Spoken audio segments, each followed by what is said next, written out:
ಸಾಗರವನ್ನು ಹೊಂದಿದೆ. ಆಫ್ರಿಕಾ ಖಂಡವನ್ನು ಕತ್ತಲೆಯ ಖಂಡ ಎಂದು ಕರೆಯುತ್ತಾರೆ, ಏಕೆಂದರೆ ಅಲ್ಲಿ ಆಫ್ರಿಕಾ ಖಂಡದ ಸುತ್ತಲೂ ಸಮುದ್ರಗಳು ಮತ್ತು ಸಾಗರಗಳು, ಪ್ರಸ್ಥಭೂಮಿ, ಮರುಭೂಮಿಗಳು ಇದ್ದುದರಿಂದ ಈ ಆಫ್ರಿಕಾ ಖಂಡವನ್ನು ಕತ್ತಲೆಯ ಖಂಡ ಎಂದು ಕರೆಯುತ್ತಾರೆ. ನೈಲ್ ನದಿಯು ಆಫ್ರಿಕಾ ಖಂಡದ ಮೊದಲನೇ ನದಿ ಉದ್ದವಾಗಿ ಹರಿಯುತ್ತದೆ. ಇದು 6650 ಕಿಲೋಮೀಟರ್ ಉದ್ದವಾಗಿ ಹರಿಯುತ್ತದೆ. ಆಫ್ರಿಕಾ ಖಂಡದ ಎರಡನೇ ಉದ್ದವಾದ ನದಿ ಕಾಂಗೋ ನದಿ. ಆಫ್ರಿಕಾ ಖಂಡದ ಮೂರನೇ ಉದ್ದವಾದ ನದಿ ನೈಜರ್ ನದಿ. ಆಫ್ರಿಕಾ ಖಂಡದ ನಾಲ್ಕನೇ ಉದ್ದವಾದ ನದಿ ಜಾಂಬೇಜಿ ನದಿಯಾಗಿದೆ. ಧನ್ಯವಾದಗಳು.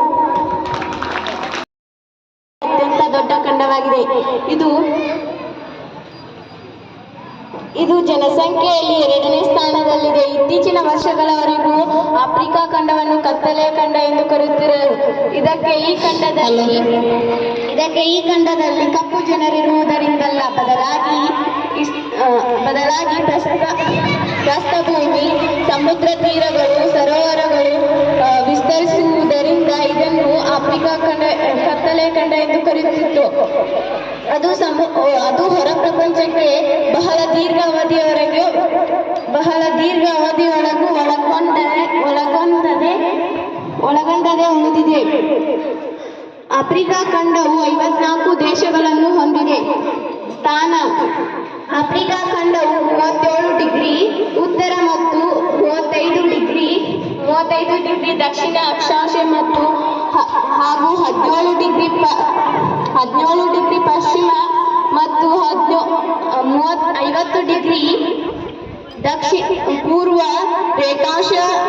ಆಫ್ರಿಕಾ ಖಂಡದ ಒಟ್ಟು ವಿಸ್ತೀರ್ಣ 30.4 ಮಿಲಿಯನ್ ಚದರ ಕಿಲೋಮೀಟರ್ಗಳು.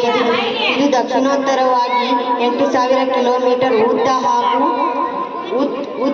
ಪೂರ್ವ ಪಶ್ಚಿಮವಾಗಿ 7400 ಕಿಲೋಮೀಟರ್ ಅಗಲವಾಗಿದೆ.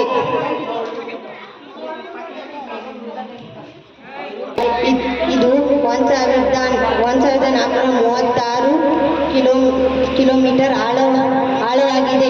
ಸೀಳು ಕೊನೆಯ 2 ಸಾಲುಗಳ ನಡುವೆ ಇರುವ ವಿಕ್ಟೋರಿಯಾ ಸರೋವರವು ಆಫ್ರಿಕಾದ ಬಹುದೊಡ್ಡ ಸರೋವರವಾಗಿದೆ. ಇದು 69,481 ಚದರ ಕಿಲೋಮೀಟರ್ ವಿಸ್ತಾರವಾಗಿದೆ. ಇಲ್ಲಿಂದ ನೈಲ್ ನದಿ ಉಗಮವಾಗಿದೆ.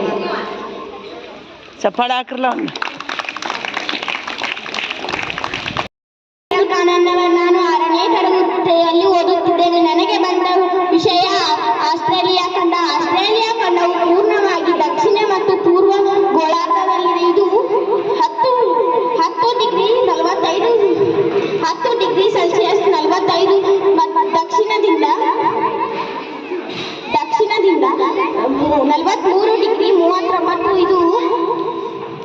ಇದು ಆಸ್ಟ್ರೇಲಿಯಾವು ಪ್ರಪಂಚದಲ್ಲಿ ಚಿಕ್ಕ ಭೂಖಂಡ. ದ್ವೀಪವು ಸೇರಿದಂತೆ ಇದರ ಒಟ್ಟು ವಿಸ್ತೀರ್ಣ 76,082 ಲಕ್ಷ ಚದರ ಕಿಲೋಮೀಟರ್ಗಳು. ಅಮೆರಿಕ ಸಂಯುಕ್ತ ಸಂಸ್ಥಾನಕ್ಕಿಂತ ಸ್ವಲ್ಪ ಚಿಕ್ಕದು ಮತ್ತು ಭಾರತಕ್ಕಿಂತ 2 ಮೂಲತಃ ಗೊಂಡ್ವಾನ ರಾಶಿಯ ಒಂದು ಭಾಗವಾಗಿದ್ದು ಅತ್ಯಂತ ಪುರಾತನವಾಗಿದ್ದು ಅದರ ಆಧಾರದ ಮೇಲೆ 3 ಪ್ರಾಕೃತಿಕ ವಿಭಾಗಗಳು: 1 ಪೂರ್ವದ ಉನ್ನತ ಪ್ರದೇಶ, 2 ಮೈದಾನದ ತಗ್ಗು ಪ್ರದೇಶ, 3 ಪಶ್ಚಿಮದ ಪ್ರಸ್ಥಭೂಮಿ. ಆಸ್ಟ್ರೇಲಿಯಾದ ಪ್ರಮುಖ ಕೈಗಾರಿಕೆಗಳು: 1 ಕಬ್ಬಿಣ ಮತ್ತು ಉಕ್ಕಿನ ಕೈಗಾರಿಕೆ,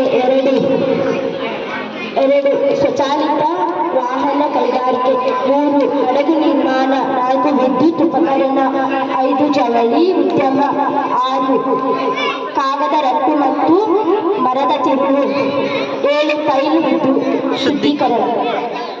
ಧನ್ಯವಾದಗಳು.